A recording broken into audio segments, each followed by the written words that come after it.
Welcome to the Paracas History Museum here in Paracas, Peru, just south of Lima.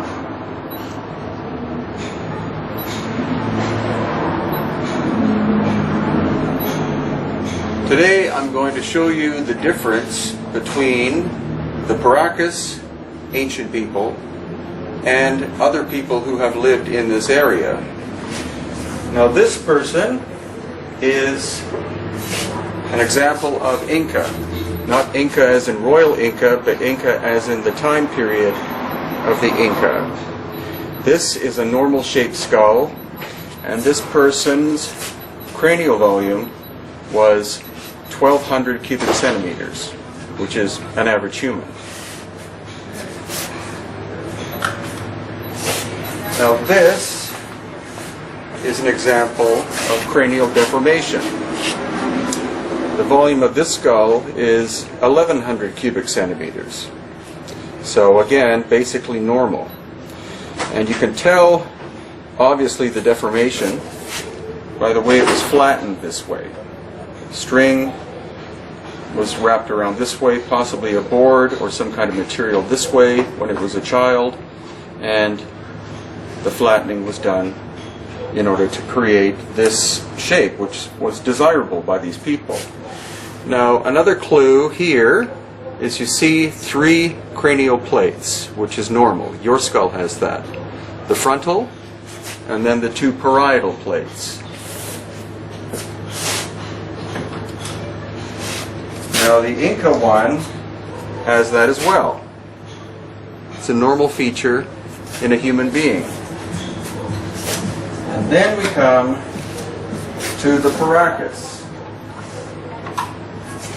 And this skull is very different from the other 2 I've shown you in many different ways.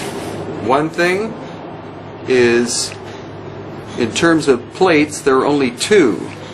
There's 1 frontal and there's 1 parietal. There are not 2 parietals, only 1. The volume of this skull is 1,500 cubic centimeters, so 25% larger than the Inca skull, shown as the example of what normality is. Also, the eye sockets are much larger. The nose seems to be larger. It has these 2 holes in the back, which are indicative of where nerves would come out of the skull to feed this part of the head. That is not a normal feature in a human being, in a normal human being.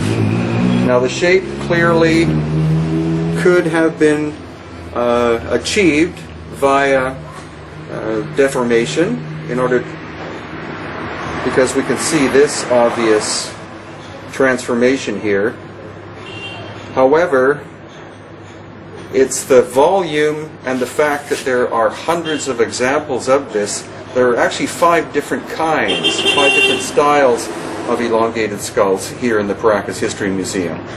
That could represent 5 different social classes. We don't really know. No one studied this since 1928. But what I really want to do, because there are so many people interested in these skulls, is to slowly rotate it for you so that you can stop and freeze frame it if you want at any given time to have a look. The jaw is also much larger than a normal human being, and there seems to be a genetic tendency to have fewer teeth, especially molars. In some cases there are at least 4 molars missing, other cases 8. And some people have said that that would be the result of a poor diet, which isn't true, because the Paracas area was incredibly productive in terms of producing food, both seafood and also land-based agricultural products. And then this, we see, is an example of where trepanation occurred, brain surgery. Again, something seemingly pioneered by the Paracas and later adopted by people such as the Inca and the Nazca. So this is just a brief introduction to what I wish to show you here at the Paracas History Museum, and feel free to come at any time and explore this phenomenon with us. Thank you.